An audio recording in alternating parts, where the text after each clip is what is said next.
주일마다 영희가 조금 안 되고 3주 만에 왔지만 예배 드리마다 확 끼어있는 것 같아서 영희이 조금 없고요. 여유가 있어 보입니다. 그전에는 동일사님 거기 앉으셨을 때는 목사님이 자기 습관이 돼서 보통 앉으시는 것 같아요. 조금 여유가 있으니까 좋습니다. 지난주에 이어서 요한복음 14장을 계속 강의해 나갑니다. 예수님께서 제자들에게 조금 있으면 예수님이 십자가에 죽으시면 그 이후에는 세상은 나를 못 본다.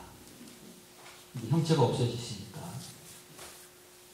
육신으로 오신 예수가 십자가에 못 박혀 죽으신 이후에는 사람들은 세상은 그 예수님을 보고 싶어도 볼 수가 없습니다. 그런데 너희는 나를 볼 것이다. 왜냐하면 내가 살아있고 너희도 살 것이기 때문이다. 예수님이 살아있는 것은 현재고 제자들이 사는 것은 미래입니다. 그럼 예수님은 십자가에 죽으시니까 예수님이 살아있다 혹은 살아난다 그 말은 우리가 이해가 되지만 제자들은 안 죽는데 왜 죽지도 않고 지금 살아있는 사람이 왜 또 살아나야 되겠습니까? 뻗젓이 생생하게 아직 젊어서 살고 있는 사람들이 예수님 말씀에 의하면 내가 살아난 것처럼 그래서 살아있는 것처럼 너희도 앞으로 살아날 것이다.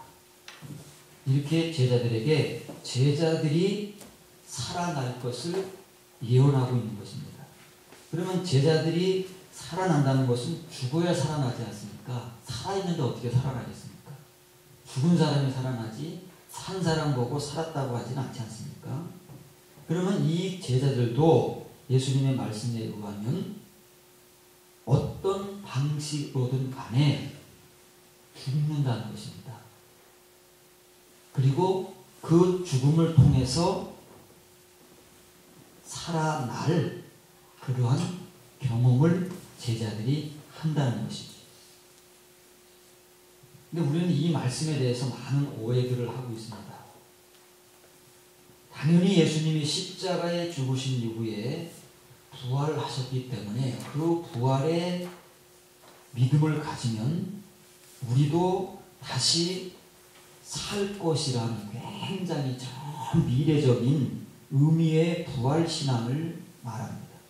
그리고 부활신앙이라는 것이 지금은 우리 안에 우리는 단순히 부활의 믿음만 가지면 되는 것이고 그 부활의 믿음이 훗날 우리가 죽은 이후에 우리를 살릴 것이라는 그러한 말씀으로 오해를 하고 있습니다. 이 말씀은 그런 말씀이 아니고 이 제자들이 예수님이 살아나신 것처럼 얼마 후에 제자들이 나중에 늙어 죽은 다음이 아니고 예수님이 그리스도가 되셔서 그들에게 얼마 후에 다시 찾아오실 것인데 그때가 되면 너희도 죽은 다음에 죽었다가 다시 살아날 것이라는 그 말씀을 하는 것입니다. 그러면 지금 오늘날 예수님을 믿는 우리들도 살아있지 않습니까? 예수님을 믿고 지금 살아있습니다. 생생하게 살아있고 젊은 사람도 있고 나이 든 사람들도 있지만 그 사람들이 예수님 때문에 그리스도 때문에 다시 살아나야 된다는 겁니다. 그러면 그 다시 살아나야 될 사람들은 반드시 죽지 않으면 살아날 길이 없습니다. 살아서 사는 사람은 그건 살아났다고 말하지 않습니다. 죽은 사람이 살아날 때에 그것을 살아난다 혹은 살아날 것이다 이렇게 말하는 것입니다. 그래서 우리가 앞으로 이 살아난다는 예수님이나 사도들의 말에 대한 개념 이것을 분명하게 가져야 우리도 예수님이 제자들에게 하시는 말씀 너희도 살아나리라 하시는 말씀이 우리에게도 이루어지는 것입니다. 그게 예수님과 제자들만의 일, 그리고 물론 예수님이 십자가에 못 박히신 후에 3일 만에 부활하신 그 부활신앙을 우리가 가지고 있으면 우리가 나중에 죽어도 부활할 것이라는 그러한 부활신앙이 아니고, 우리가 살아생전에 그리스도로 말미암아 살아있음에도 불구하고 죽어서 살아나는 그러한 부활을 경험할 것이라는 우리 주님의 말씀을 우리가 올바로 이해를 해야 합니다. 그러면 제자들이 어떻게 살아나는가? 그들의 육신이 지금 펄펄하게 살아있는데 어떻게 그들은 예수님과 같이 죽고 그리고 또 예수님과 같이 살아날 것인가에 대한 말씀을 우리에게 예수님은 사도행전 2장을 통해서 보여주고 있습니다. 사도행전 2장을 찾아보시겠습니다.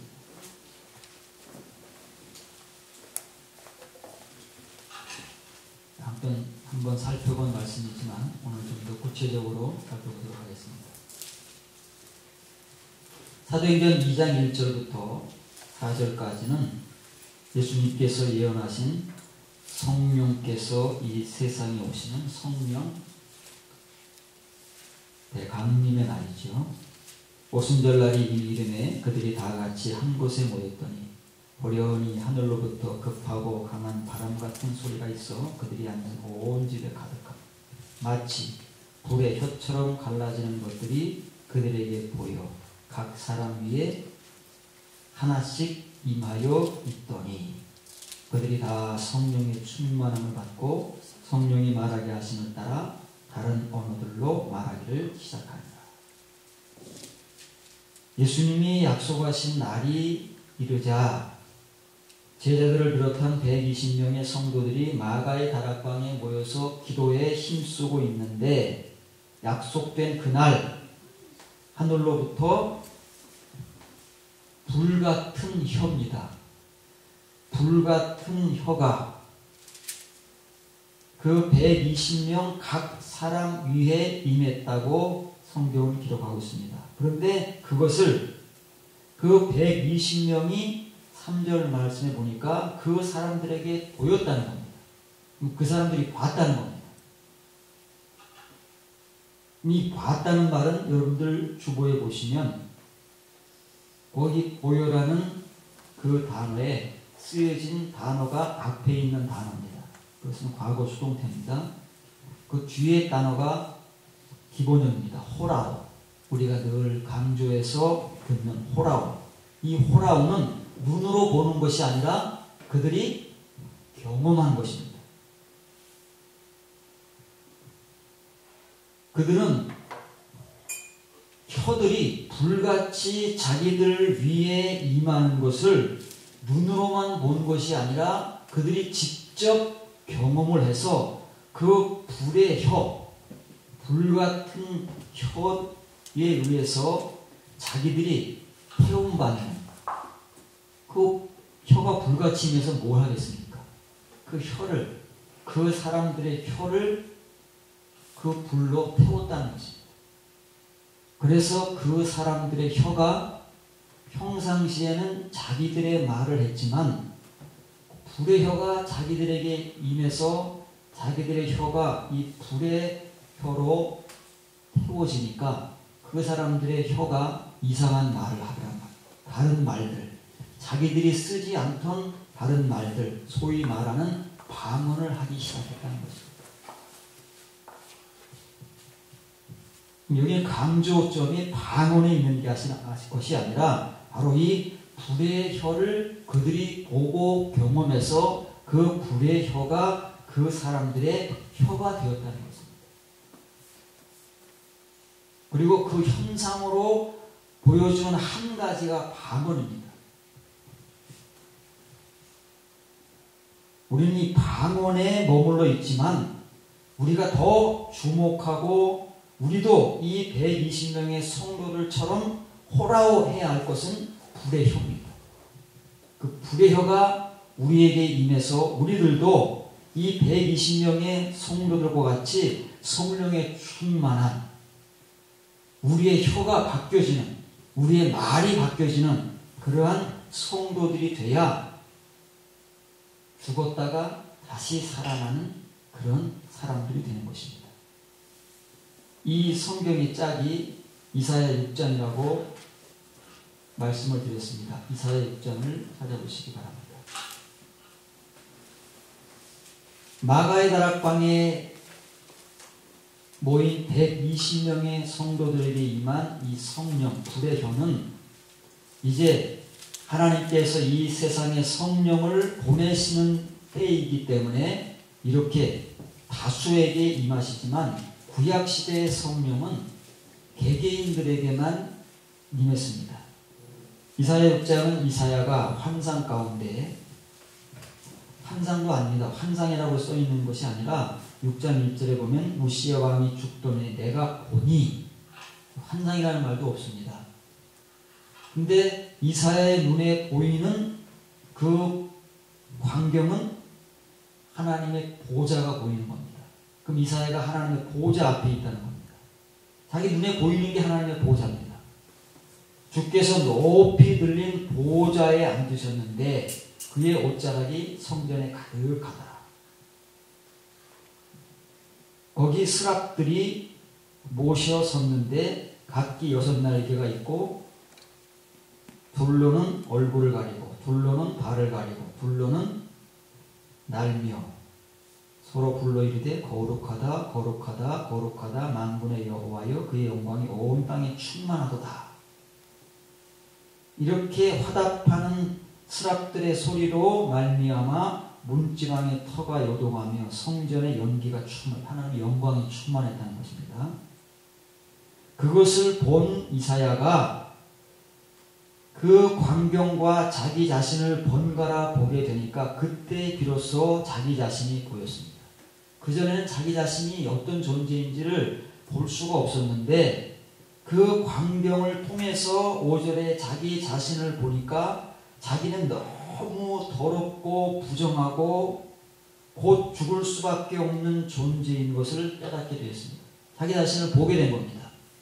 그전에는 눈으로 볼 때는 자기 자신을 겉모습만 봤는데 이제 자기 자신을 호라오의 영적인 눈으로 바라보니까 자기는 너무나도 부정하고 더럽고 멸망받을 그런 존재인 것을 보게 되었습니다. 그 중에서 특히 자기의 부정을 드러내는 것이 자기 입술이었습니다. 왜 입술인 거 아니? 그 입술을 가지고 하나님의 말씀을 증거했기 때문입니다. 지금까지는 하나님의 말씀을 증거해도 전혀 자기 입술이 더럽거나 부정한 줄을 알지도 깨닫지도 못했는데 하나님의 보호자를 보고 그 앞에 하나님의 성전을 보고 하나님의 영광을 보고 자기를 보니까 자기가 지금까지 하나님의 말씀을 증거한다고 열심히 증거해온 자기 입술이 너무 더럽고 부정하다. 자기 자신이 더럽고 부정하다. 뭐 주체할 수가 없습니다. 그러면서 자기가 그렇게 더럽고 부정한 존재로 지금 만군의 여호와이신 왕을 자기의 눈으로 보고 있다는 거예요. 자기의 몸으로 그 왕을 뵙고 있다는, 그건 멸망이거든요. 누구도 불문하고. 그래서 6절에 보니까 그때에 모셔선 스랍 중 하나가 성전에서 쓰던, 이스라엘 백성들이 직접 성막에서 쓰던 부젓가락으로 이스라엘 백성들이 제단에서 사용하던 핀 숯, 빨갛게 불이 달궈져 있는 숯, 불이 타고 있는 그 숯을 손에 부젓가락에 집어가지고 이사야에게로 날라와서 그것을 이사야의 입술에 댔다고 했습니다. 그 입술에 대니까 이사야의 그 부정하고 더러운 죄와 악이 다 사해졌다. 이게 이사야가 죽는 겁니다. 이사야가 자기 눈으로 보지 못했던 자기 속의 존재, 그 더럽고 부정한 그 존재가 하나님 앞에서 스라비 부젓가락에 집어서 활활 타오르는 그 숯불로 이사야의 입술을 지줌으로써 이사야의 죄와 악으로서 존재하던 육신의 이사야는 죽는 겁니다. 지금. 그리고 새로운 이사야, 이제는 더 이상 부정하지도 아니하고 더럽지도 아니하고 죄와 악이 제거된 새 사람으로서의 이사야가 거기에서 태어나는 것입니다. 이게 살아나는 겁니다. 여기에 이사야가 6장 1절에 내가 본족이라는 말이 이 아라라는 말입니다. 아라가 보다라는 말인데요. 원래 히브리에는 모음이 없었습니다. 모음이 생긴 건 굉장히 후대. 그래서 이 보다라는 말과 선지자라는 말이 똑같이 씁니다. 모음이 없으니까. 지금은 모음이 있으니까 선지자라는 말을 쓰려면 이렇게 쓰면 이게 선지자입니다. 이렇게 써 있으면 이게 선지자입니다. 그러면 보는 사람이 선지자라는 겁니다. 뭘 봅니까? 사람들이 보지 못하는, 우리의 이 일반적인 눈으로 보지 못하는 것을 보는 사람, 하나님의 영적인 것을 보는 사람, 이렇게 이사야와 같이 자기가 더럽고 부정하고 죄와 악 가운데 있으면서 하나님 앞에 가서 하나님의 보호자를 보고 하나님의 영광을 보는 사람이 선지자라는 겁니다. 그런 사람들이 하나님의 말씀을 증거합니다. 이게 신약 성경은 바로 이게 호라오라는 말입니다. 사도행전에서 그 120명의 성도들이 불같은 혀, 불의 혀가 자기들에게 임하는 것을 호라오, 눈으로 보고 영적으로 경험하는 것. 그게 구약에서 이사야가 경험한 것이고 신약 성경에서는 마가의 다락방에서 경험하는 것이죠. 이사야의 입술을 활활 타고 있는 그 숯, 입술에 댔다는 것은 막 지졌다는 겁니다. 입술이 다 불에 타서 없어질 때까지 막 지졌다는 거 대고서. 그럼 입술이, 부정한 입술이 그 핀 숯에 의해서 다 지져지면 새로운 입술이 생깁니다. 마가의 다락방에 불의 혀가 임했다는 것은 120명의 성도들의 그 부정한 혀, 말은 입술과 혀로 하지 않습니까? 그래서 이사야 때는 입술, 마가의 다락방에서는 혀, 이게 다 말하는 도구입니다. 입술과 혀로 말합니다. 혀로만 말 못하고 입술만으로 말 못합니다. 우리가 지금 말을 하지만 입술과 혀가 합해져야 말이 되는 거지, 온전한 말이. 그래서 이 둘이 짝입니다. 둘이 모아져서 온전한 하나가 되는 거예요. 이사야는 입술이 지져지고 마가의 다락방에 모인 사람들은 불로 그들의 혀가 지져지고, 그래서 그들의 부정하고 더럽고 죄악된 그들의 육신이 이사야와 같이 하나님 앞에서 죽어지고 다시 살아나는 거예요. 이게 살아난다는 거예요. 예수님 말씀에 의한 너희가 내가 살아있는 것 같이 너희도 살아날 것이라는 말씀의 참된 의미입니다. 그래서 오늘 우리가 육신적으로 살아있으면서 우리가 어떤 존재인지를 우리 눈으로는 절대 못 봅니다. 지금까지 신앙생활을 수십 년 해왔지만 내가 어떤 존재인지 정확하게 본 사람들이 아마 없을 것입니다.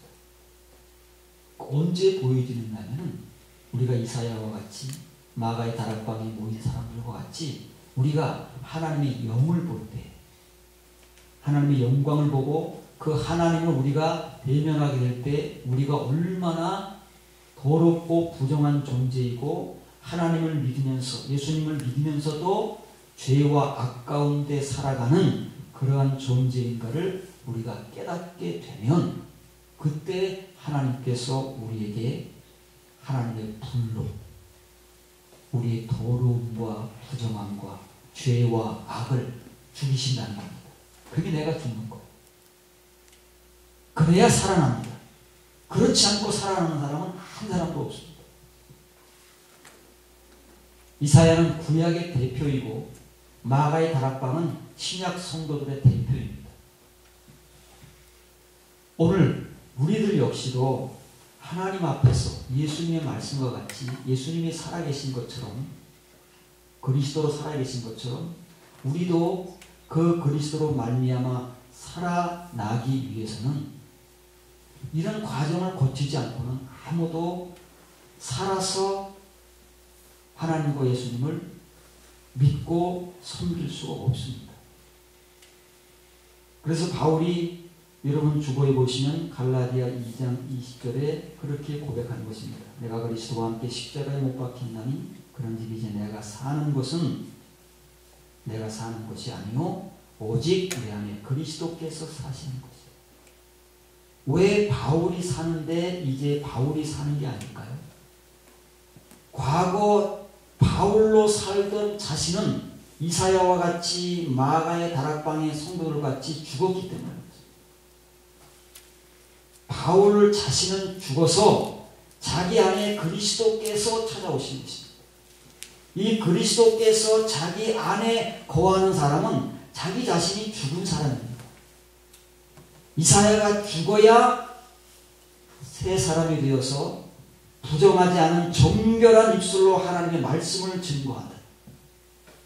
예수님의 제자들이 그 부족하고 연약하고 그 어리석기 한량없던 그들이 그 모습들이 죽어야 하나님 예수 그리스도의 사도들이 되어서 담대하게 과거의 자신들이 아닌 새로운 자신들이 되어서 복음을 전하고, 그전에는 자기들이 살겠다고 문 걸어 잠그고 두려움에 벌벌 떨던 그들이 새로 나야 그것들은 죽어지고 새로 나야 자기들의 목숨의 위협을 받는 대제사장들과 이스라엘 백성들 앞에서도 목숨을 내놓고 담대하게 내가 사람이 만든 말을 듣는 것이 옳으냐 하나님의 말씀을 듣는 것이 옳으냐라는 믿음을 증거할 수가 있는 것입니다.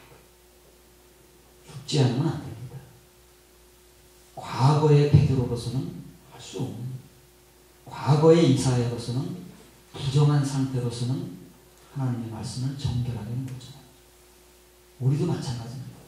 과거의 우리 모습, 지금까지 우리 모습이 어떤지 우리가 너무 잘 알지 않습니까? 연약함이 그지없고, 마음 먹으면 금방 돌아서기 그지없고, 회개하고 결심하지만 또 회개하지 않으면 안 되는 그런 연약한 존재인 우리, 늘 죄와 악의 유혹을 받으면서 살아가는 우리들, 그런 우리들로서는요, 때 예수님을 하나님을 온전히 넘습니다.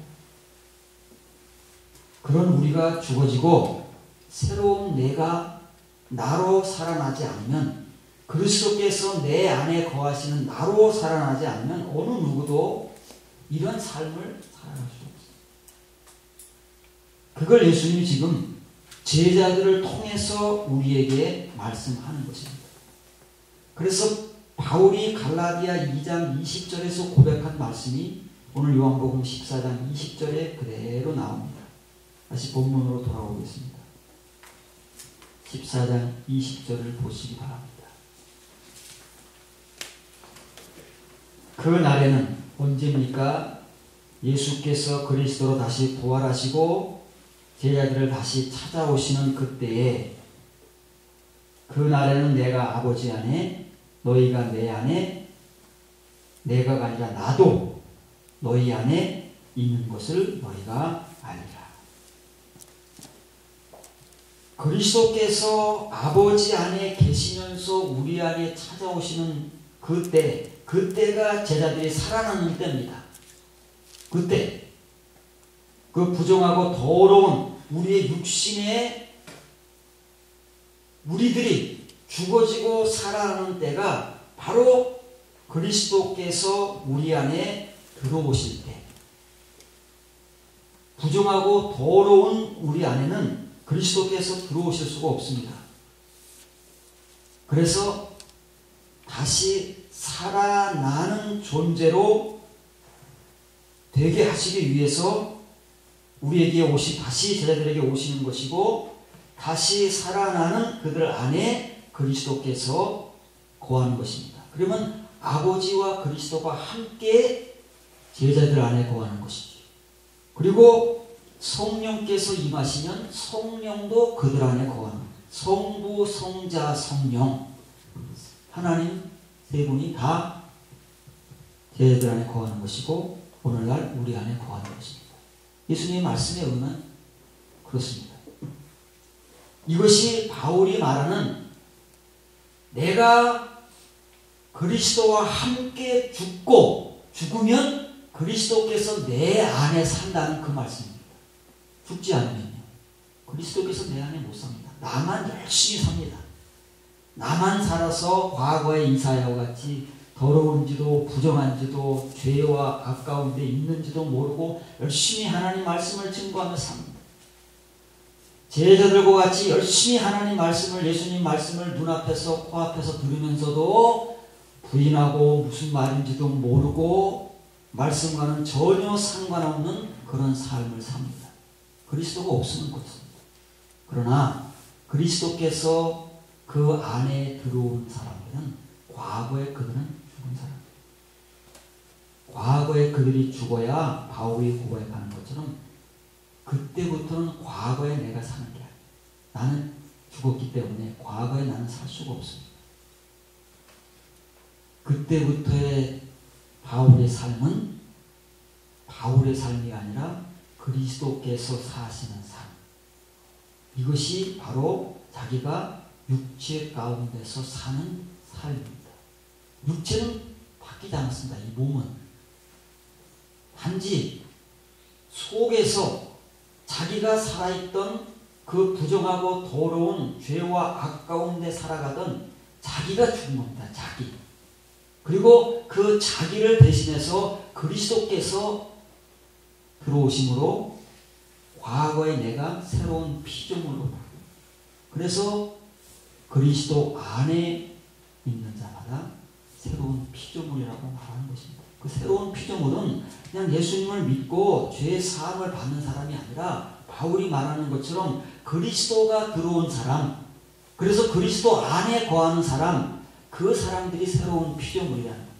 과거에 나는 사라지고 새로운 내가 태어난 새 사람이 된 나. 예수님께서 말씀하시는 그 날에는 내가 아버지 안에, 너희가 내 안에, 내가 너희 안에 있는 그리스도께서 내 안에 오신 거하시는 그러한 삶을 사는 사람들이 바로 새로운 삶을 사는, 그리스도와 더불어 사는 그러한 삶. 예수님이 지금 그 말씀을 하고 있는 것입니다. 여러분은 그 말씀을 알아들어야 합니다. 그래서 20절 보시면 그 날에는 너희가 내가 아버지 안에, 너희가 내 안에, 나도 너희 안에 있는 것을 알리라. 그 알리라는 말이 나와요. 이 말의 미래입니다. 디노스코 늘 강조하는, 우리의 머리로 지식으로 성경을 읽어서 아는 게 아니라 이 아라나 호라와 같이 우리가 배워서 경험하는 것입니다. 경험을 통해서 아는 거예요. 그리고 또 성경에는 알다라는 말이 이거 못지않게 많이 나옵니다. 에이도라는 말. 이거 우리가 보다에서 배웠죠. 보다라는 뜻도 있지만 알다라는 뜻도 있습니다. 이것은 봐서 아는 겁니다. 아, 보니까 저건 피아노구나. 저건 형광등이구나. 이렇게 단순하게 우리의 눈으로 감지하는 것을 에이도라고 합니다. 오늘날 우리가 예수님을 알고 하나님을 안다고 말하는 대부분의 사람들이 이 에이도에 아는 것을 가지고 안다고 잘못 생각하고 있는 경우가 대부분입니다. 그리고 또 하나의 안다는 말은 이 하나님을 경험해서 안 사람들이 정확하게 가르쳐 주어서 그것을 기반으로 아는 사람들이 있습니다.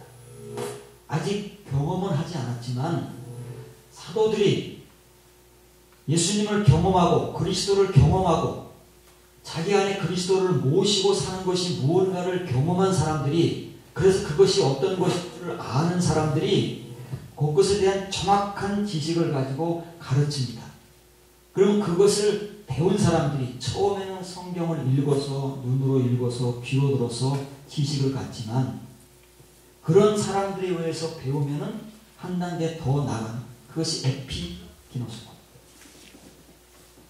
정확하게 아는 거죠. 알아도 어설프게 아는 게 아니라 그리고 그 정확하게 아는 것을 통해서 이제 그 사람들도 기노스코 경험으로 나아가는 것입니다.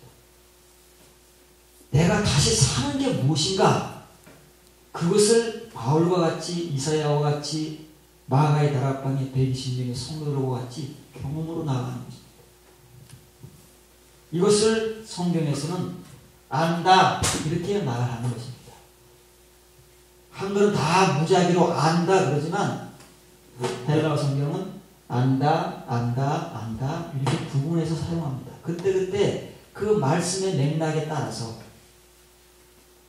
우리는 한글을 보기 때문에 그냥 다 안다니까 그 안다가 무슨 안다인지 모르고 그냥 막연히 안다로만 알고 있어서 그래서 우리가 하나님을 이렇게 알고 있다고 착각할 수도 있는 것입니다. 이렇게 예수님은 얼마 후에 십자가에 죽으셔서 부활하시면 세상의 눈으로 예수님을 찾는 사람들은 절대 못 봅니다.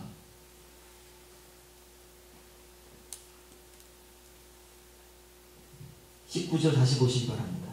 19절을 보시면요. 세상은 나를 보지 못할 것이로되 너희는 나를 보리니. 근데 이 세상은 보지 못한다, 보다, 너희는 본다라는 말이 똑같이 쓰였습니다. 그 동사는 눈으로 보는 겁니다. 그러면 세상 사람들도 눈으로 보고 제자들도 눈으로 보는데 왜 세상은 눈으로 보면서도 보지 못하고 왜 제자들은 똑같은 눈으로 보면서도 볼 수 있을까요? 왜 그럴까요? 똑같은 눈으로 보는데 여러분도 여러분의 눈으로 그리스도를 보십시오. 보이십니까? 제자들도 똑같은 눈으로 그리스도를 본답니다. 그런데 그들의 눈에는 보인답니다. 왜 똑같은 눈으로 보는데 세상은 보지 못하고 제자들은 볼까요? 제자들은 경험했기 때문이었습니다. 경험한 사람들은 자기의 눈이 물론 육신의 눈이지만 그 사람들이 영적으로 볼 수 있는 그런 눈을 갖게 되기 때문에 사람의 눈으로 그리스도를 아무리 보려고 해도 보이지 않습니다. 영이기 때문에. 그러나 이렇게 경험한 사람들의 눈에는 이 시각으로는 보지 못하지만 속에 있는 눈으로 경험한 눈으로는 볼 수 있다는 사실입니다. 그래서 예수님께서는 이렇게 본다는 것이 안다는 것이 산다는 것이 뭐냐 도대체 우리도 그런 말을 다 하지 않습니까? 우리도 예수님을 믿는 사람이요. 우리도 나름대로 예수님을 경험한 사람이요. 우리도 나름대로 부활의 믿음을 가진 사람이요. 우리도 나름대로 부활의 날에 다시 살 것을 확신하는 부활의 신앙을 가지고 교회에 충성 봉사하고 사는 사람들입니다. 그렇지 않습니까? 어느 누군들 이런 믿음 없이 지금까지 살아왔겠습니까? 다 그렇게 살아간다고 말을 합니다. 그러면 도대체 그렇게 말하는 우리들의 말과 예수님이 말씀하시는 이 말에 어떤 차이가 있느냐? 예수님이 하시는 말씀을 오늘도 그대로 설교를 하고 많은 사람들이 듣습니다. 그리고 이 설교를 듣고서 은혜를 받고 또 그렇게 살아나고 부활의 믿음을 가지고 내가 그리스도 안에 거하고 그리스도가 내 안에 거하는 것을 믿습니다. 그리고 살아갑니다. 그럼 도대체 차이가 뭡니까? 우리가 이 말씀을 통해서 그렇게 알고 믿고 있는 것과 예수님이 지금 이렇게 말씀하시는 제가 여러분들에게 설명해 드린 것과 차이가 무엇입니까? 차이가 없습니까? 분명히 차이가 있지요. 차이가 있는데도 불구하고 왜 오늘날 우리 모든 사람들은 그 차이를 구분하지 못하고 그런 경험으로 나아가지 못하고 그 자리에 머물러 있으면서 과거의 우리들의 모습이 지금 말씀드린 이사야나 바울이나 마가의 다락방의 성도들과 같이 변화되어서 내 속에 새 사람이 생겨나지 않았으면서도 우리는 왜 이 말씀을 우리도 믿고 그렇게 신앙생활을 하고 있다고 생각을 하고 있을까? 큰 차이가 있습니다. 왜 그런가 하면 21절에서 예수님께서 말씀하기 때문에 그렇습니다. 21절을 보시기 바랍니다. 나의 계명을 지키는 자라야 나를 사랑하는 자니 나를 사랑하는 자는 내 아버지께 사랑을 받을 것이요 나도 그를 사랑하여 그에게 나를 나타내리라. 여러분 15절을 보시기 바랍니다. 위로 올라가셔서 너희가 나를 사랑하면 나의 계명을 지키리라. 요한복음에서는 사복음서 가운데 요한복음에서만 예수님이 이 계명을 지킬 것을 명령하십니다. 공관복음 마태, 마가, 누가복음에서는 계명을 지키라고 말씀하지 않습니다. 공관복음에서는 잘못된 계명을 지키는 것을 책망하십니다. 예수님 당시에 이스라엘 유대인들이 지키던 계명은요, 정말 하나님의 계명을 지키는 것이 아니라 사람의 유전, 사람들이 가르쳐준 계명, 자기들의 조상들이 만들어서 전해주던 그 유전, 이런 것들을 지키면서 하나님의 계명을 지킨다고 우기니까 예수님께서 그들을 대놓고 책망을 하십니다. 왜 너희들은 사람의 계명을 지키면서 하나님의 계명을 지킨다고 말합니까? 왜 너희들은 너희 조상들의 유전을 하나님의 계명으로 대신하느냐? 오늘날도 많은 사람들이 강조하는 계명, 그것들은 열심히 지킵니다. 교회 안에서 우리가 만들어낸 계명들이 많습니다. 여러분들을 속박하기 위해서, 교회에 봉사하고 충성하게 하기 위해서 만들어내는 계명들이 많이 있습니다. 사람의 계명입니다. 그런데 사람들은 이상하게요. 예수님 시대 유대인들이나 오늘날 우리들이나 그런 계명들은 정말 지키려고 애를 씁니다. 왜? 그런 것도 우리가 지킬만 하니까. 만만해요. 좀 마음만 먹고 좀 열심만 있으면 다 지켜낼 수 있는 겁니다. 예배 빠지지 않고 나오는 거, 새벽 예배 잘 나오는 거, 그거 열심만 있으면 합니다. 교회에서 여러분들에게 요구하는 봉사, 이런 것들은요, 다 열심히 득심 있는 사람들은 잘합니다. 그래서 오늘날 교회에서는 그런 사람들은 믿음이 좋다고 하지 않습니까? 그러나 정작 성경에서 우리에게 요구하는 계명들은 그건 우리에게는 만만하지 않고 하려고 애를 써보지만 안 됩니다. 실패하고 다시 쓰러지고. 이 성경에서 우리에게 요구하는 계명들은 우리가 잘 못 지키는 겁니다. 그래서 어떤 말로 위안을 삼느냐면 사람이 어떻게 계명을 다 지켜? 그거는 행위구원. 사람이 어떻게든 다 계명을 지키겠어? 그건 율법이야. 이렇게 치부해버리고, 그래서 우리는 오직 은혜로 구원받는 거야. 예수님이 은혜로 구원받는 거지 우리가 무슨 계명들을 어떻게 다 지키나? 그건 율법이지, 행위구원이지. 이렇게 위안을 삼으면서 이 예수님의 말씀을 무시해버립니다. 예수님이 우리를 모르셔서 예수님도 이런 말씀을 하시고 사도들도 이런 말을 하겠습니까? 도대체 이 계명을 지킨다는 것이 무엇이길래 예수님은 이 요한복음에서 14장에서 2번 나오고 15장에서 2번 나옵니다. 왜 자꾸 이 계명들을 지키라고 할까요? 그 계명들을 지키는 게 그냥 계명들을 지키라고 하는 것이 아니라 그 계명들을 지키는 것을 뒤집어 보면 그것이 예수님을 사랑하는 겁니다. 이걸 제가 결론을 내리면 계명을 지키지 않는 사람은 예수님을 사랑하지 않는 사람입니다. 이게 예수님의 말씀입니다. 그래서 계명을 강조하는 거예요.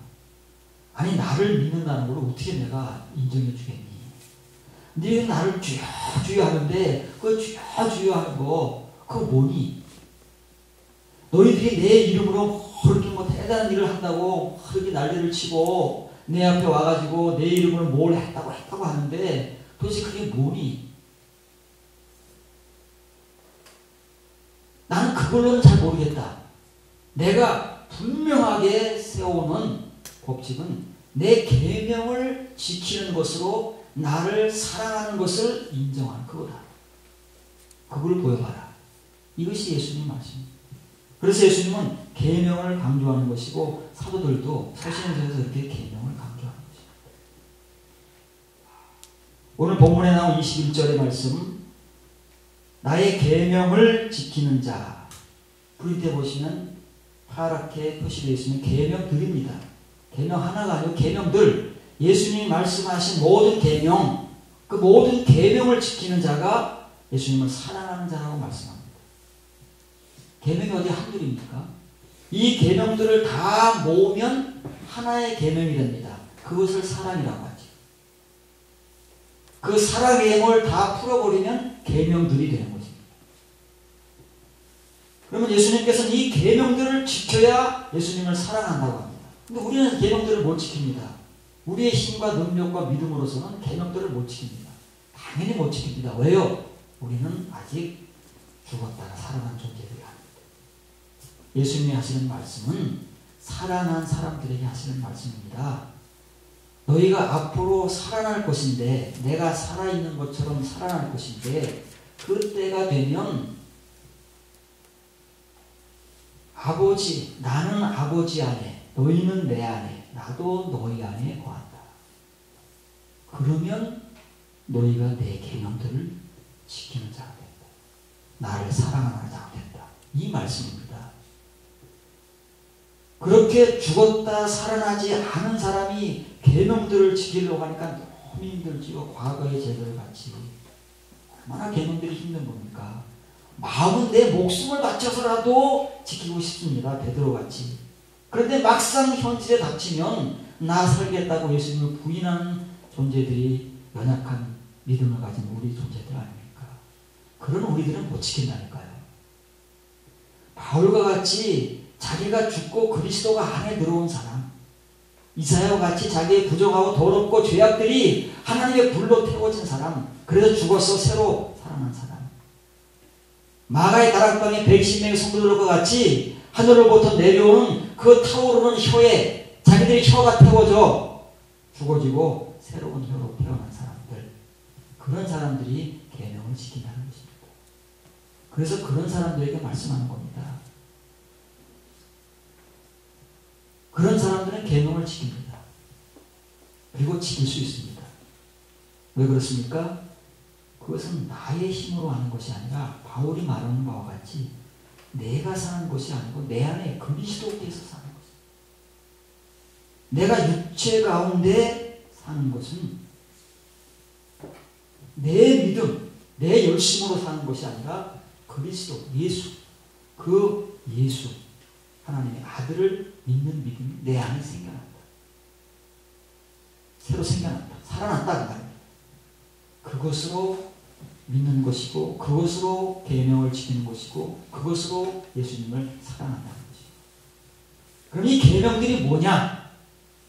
우리가 지키지 못하는 살아난 사람들만 지키는 것이 계명들이라고 하는데, 이 계명들이 우리가 알 수 있는 또 다른 우리 머릿속에 계명, 그게 계명이야? 그러면 계명을 이해하겠네 라고 말하는 계명에 대한 다른 정의, 이것을 좀 살펴보고 왜 이 계명을 지키는 자, 계명들을 지키는 자가 주님을 사랑하는 자고, 그런 사람들을 하나님도 예수님도 그 사람을 사랑합니다. 아버지도 그 사람을 사랑한다. 예수님도 계명을 지키는 자는 사랑한다. 왜요? 그 사람이 주님을 사랑하는 자요, 하나님을 사랑하는 자이기 때문에 그게 서로 교감이 된다는 겁니다. 말로 하는 사랑이 아니라 서로 교감할 수 있는, 서로 인정하고 인정받을 수 있는 사랑이기 때문에 그것을 계명을 지키는 것으로 예수님 말씀. 이사야 시편 119편을 찾아보세요. 여러분 주보에도 있지만 그건 줄여놨습니다. 시편 119편 151절.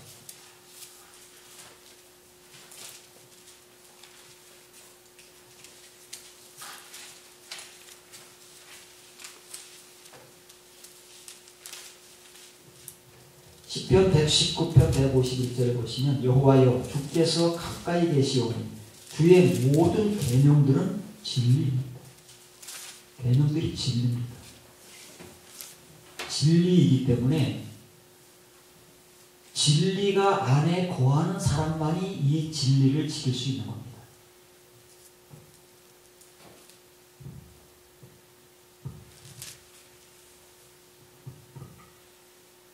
다시 요한복음 15장으로 와보시기 바랍니다. 요한복음 15장 10절에 보시면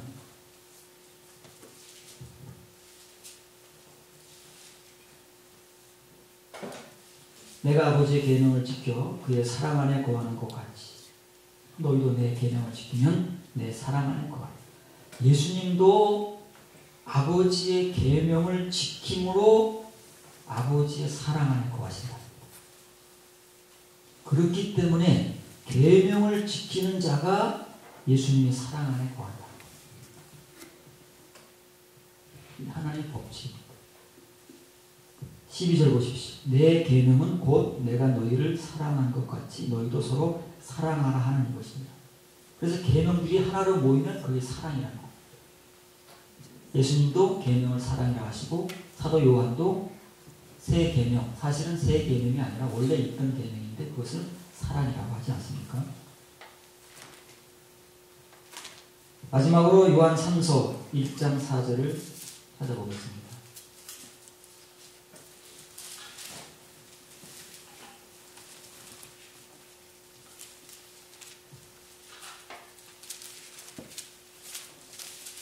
요한일서 3서 1장 4절 여러분들이 찾으셨으면 한 목소리를 읽습니다. 시작. 다시요. 시작.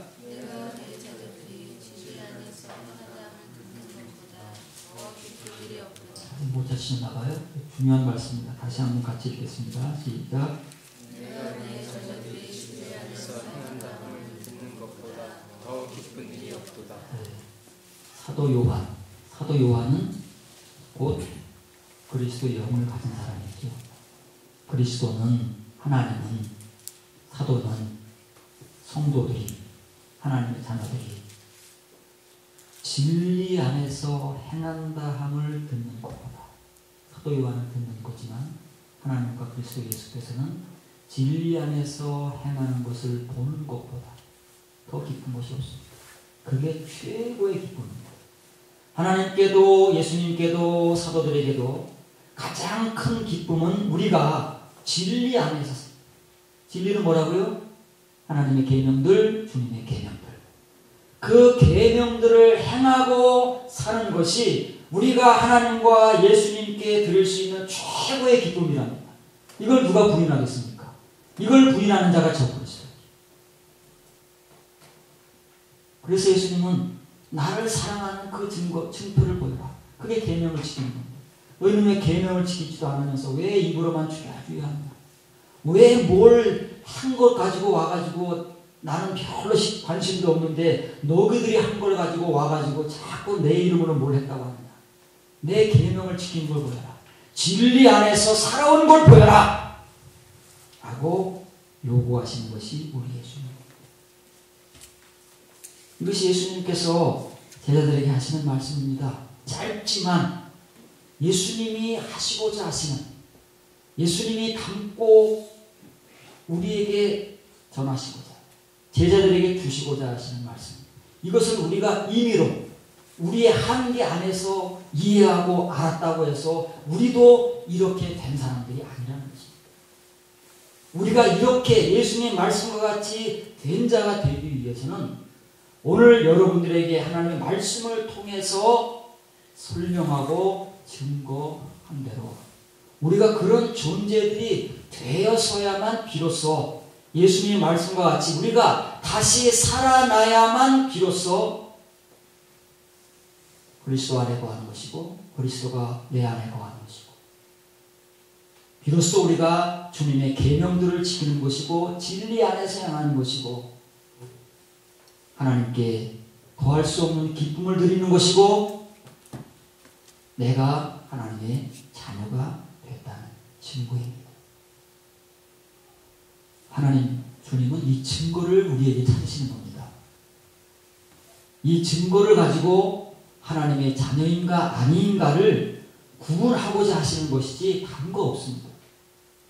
그것을 예수님은 아버지의 뜻대로 행하는 자라야 천국에 들어간다고 말씀하신 것입니다. 다른 방법이 아니고.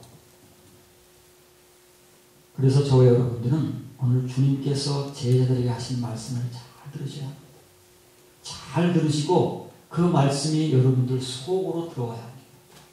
그리고 저와 여러분들도 이사야와 마가의 다락방에 모인 120명의 성도들과 친히 자기들이 겪고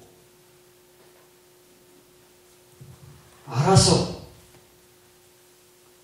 그리스도의 사람이 되고 그리스도가 자신들 안에서 살아가는 삶이 어떤 것인가를 우리에게 증거해 준 대로, 보여준 대로 우리도 살 수 있는 그런 성도들이 되면 바로 우리가 하나님의 자녀요, 진리 안에서 행하는 자요, 하나님께 가장 큰 기쁨을 들을 수 있는 존재인 것을 깨닫고 우리 모두가 다 하나님 앞에서 그런 성도를 될 수 있기를 주의 이름으로 축원합니다.